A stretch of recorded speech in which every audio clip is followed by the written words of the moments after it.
দেশের মানুষ মুক্তি পাচ্ছে।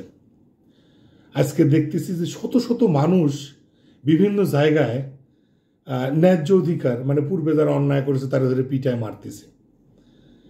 আর সেই সাথে আবার কিছু কিছু জায়গায় দেখা যাচ্ছে যে নির্বাক মানুষ ছায়া ছায়া দেখেছে কিছু সন্ত্রাসী চাঁদাবাজ নিরীহ মানুষিক ধরে মারতেছে, ব্যবসায়িক ধরে মারতেছে, সাংবাদিক ধরে মারতেছে, আর শত শত মানুষ ছায়া দেখতেছে কতিপয় মানুষ। এই পরিবর্তন, দেশের এই পরিবর্তন হলো। আমাদের এই পরিবর্তনের জন্য লড়াই করলো যুব সমাজেরা, এই জনগণেরা। আর আজকে এসে এতদিন পরে এসে মানুষ নিরাপত্তাহীন রাস্তাঘাটে। আজকে নাটোরের লালপুরে একজন ব্যবসায়ীকে, একজন গাড়ি চালক ব্যবসায়ীকে তাকে গলা কেটে হত্যা করা হলো।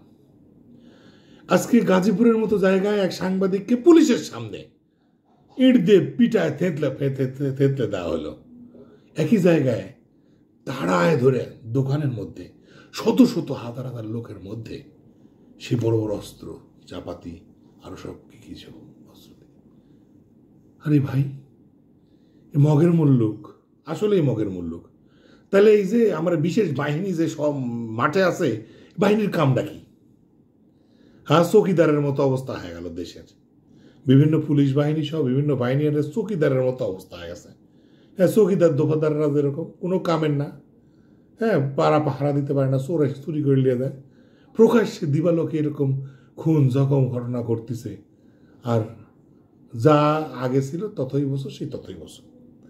আরে ইতিপূর্বে আমরা তত্ত্বাবধায়ক সরকার দেখেছি, তত্ত্বাবধায়ক সরকারের আমল আসলে সন্ত্রাসীরা ক্লিন হার্ট অপারেশন, বিভিন্ন অপারেশনে তারা চুপসে গেছে। আর এখন এসে কি ধরলো, বিগত ফ্যাসিস্ট সরকারের কিছু লোকজনে ধরে নিয়ে জবর একবারে হান্টিং কি করলো, ডেভিল হান্ট নাম দিল ডেভিল হান্ট। হায় রে, ডেভিল হান্ট করিচ্ছে। এদিকে ডেভিলেরা মনে করো যে কুবায় মানুষ মেরে হালা দিচ্ছে, আর এরা ডেভিল হান্ট করতেছে। ভাই, এভাবে চলতে পারে না তো, এভাবে চলে দেশ।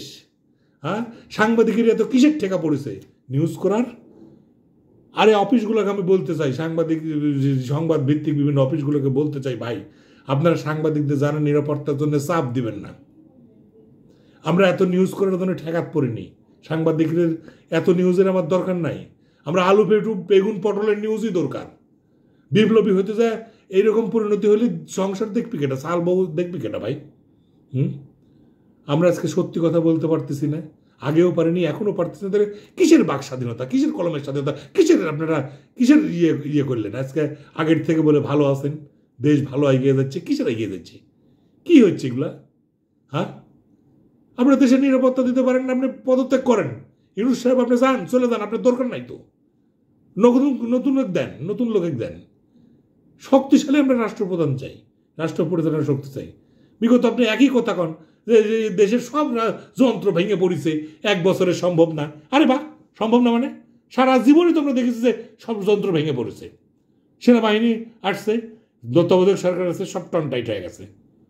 আপনি সেনাবাহিনী নামায় দেন দেশে, প্রশাসন শক্ত হয়ে গেছে, ভেঙে পড়েছে মানে কি ভেঙে পড়েছে? হ্যাঁ, আইন শৃঙ্খলা পরিস্থিতি খালি ভাঙছে, এটা ঠিক করতে পারতেছে না এতদিনে। এটা আজই একটা দেশে বসবাস করতেছি আমরা।